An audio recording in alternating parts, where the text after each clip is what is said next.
2026 में पैसा कहां बनेगा? ये वो एक सवाल है जो अभी हर इन्वेस्टर के दिमाग में घूम रहा है। क्या हमें स्टॉक मार्केट में पैसा लगाना चाहिए? क्या गोल्ड अपनी रफ्तार बनाए रखेगा? या फिर रियल एस्टेट और क्रिप्टो में कोई बड़ा धमाका होने वाला है? अक्सर हम गलती क्या करते हैं? हम पिछले साल के विनर्स को देखते हैं और सोचते हैं कि वही एसेट क्लास अगले साल भी पैसा बनाकर देगा। लेकिन रुकिए, अगर आप इसी सोच के साथ अपना हार्ड अर्न्ड पैसा मार्केट में डालने जा रहे हैं तो आप एक बहुत बड़े ट्रैप में फंस सकते हैं। आज के इस वीडियो में मैं आपको कोई टिप नहीं देने वाला, बल्कि हम पिछले सालों के डेटा को समझेंगे कि जब मार्केट बोरिंग होता है तब असल में क्या हो रहा होता है और 2026 में आपकी स्ट्रैटेजी क्या होनी चाहिए ताकि आप रिस्क को कम करके मैक्सिमम रिटर्न निकाल सकें। अगर आप अपने पैसे को लेकर गंभीर हैं तो इस एनालिसिस का एक भी सेकंड मिस मत करना। सबसे पहले बात करते हैं इक्विटी यानी स्टॉक मार्केट की। बहुत से लोग पूछ रहे हैं कि क्या निफ्टी 2026 में भी भागेगा। इस सवाल का जवाब ढूंढने के लिए हमें थोड़ा इतिहास में पीछे जाना होगा। अगर आप निफ्टी 50 का पिछला 15-20 साल का डेटा देखें तो आपको एक पैटर्न नजर आएगा। मार्केट कभी भी एक सीधी लाइन में ऊपर नहीं जाता। 2022 को याद कीजिए या फिर 2024 और 25 के कुछ हिस्से को देखिए। मार्केट ने क्या किया? कुछ नहीं, ये एक बोरिंग फेज था। ज्यादातर नए लोग इसी बोरिंग फेज में डर जाते हैं। उन्हें लगता है मार्केट खराब है और वो अपनी इन्वेस्टमेंट निकाल लेते हैं। लेकिन डेटा क्या बताता है? डेटा चीख चीख कर कह रहा है कि यही वो कंसोलिडेशन फेज होता है जहां अगले बड़े मूव की नींव रखी जाती है। इक्विटी में पैसा तब नहीं बनता जब सब शोर मचा रहे हों। पैसा तब बनता है जब आप बोरिंग मार्केट में भी टिके रहते हैं। इक्विटी का लॉन्ग टर्म एवरेज CAGR 12 से 14% रहा है, लेकिन ये रिटर्न उन्हें ही मिला जिन्होंने गिरावट और सन्नाटा दोनों बर्दाश्त किए।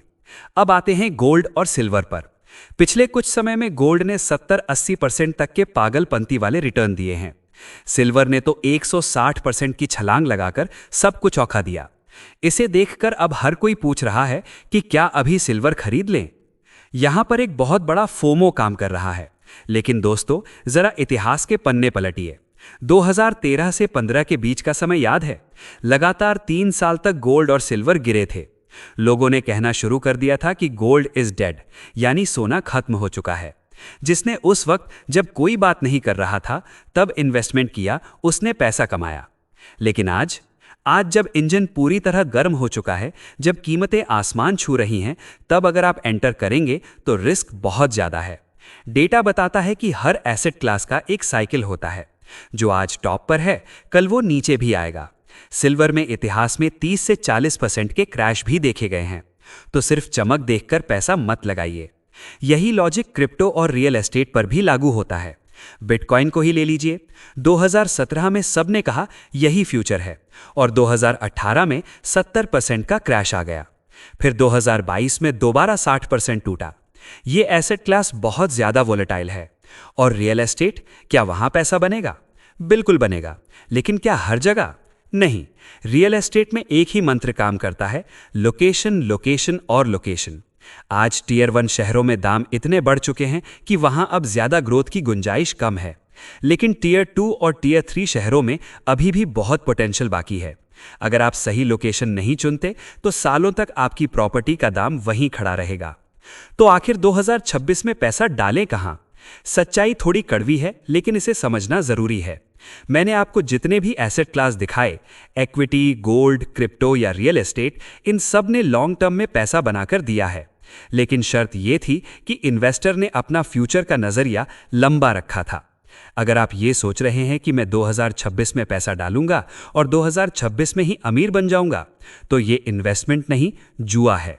हिस्टोरिकल डेटा साफ बताता है कि विनर्स वो नहीं थे जो हर साल बेस्ट एसेट के पीछे भागे, बल्कि वो थे जिन्होंने एक एसेट क्लास को चुना और उसके बुरे वक्त में भी उसे होल्ड करके रखा। अब एक बहुत महत्वपूर्ण सवाल मैं आपसे पूछना चाहता हूं और इसका जवाब मुझे नीचे कमेंट्स में ईमानदारी से दीजिएगा। मान लीजिए कल मार्केट 20% गिर जाता है, तो आपका पहला रिएक्शन क्या होगा? क्या आप डर कर बेच देंगे या इसे एक डिस्काउंट मानकर और खरीदेंगे? आपका ये एक जवाब तय करेगा कि आप फ्यूचर में पैसा बनाएंगे या गवाएंगे। कमेंट करके जरूर बताएं। और हाँ, अगर आप ये समझना चाहते हैं कि अपने पैसे को अलग अलग एसेट क्लास में सही तरीके से कैसे बांटा जाए, यानी एसेट एलोकेशन कैसे करें, तो आपकी स्क्रीन पर जो वीडियो आ रहा है वो आपके लिए देखना बहुत ज़रूरी है। उसे अभी क्लिक करें।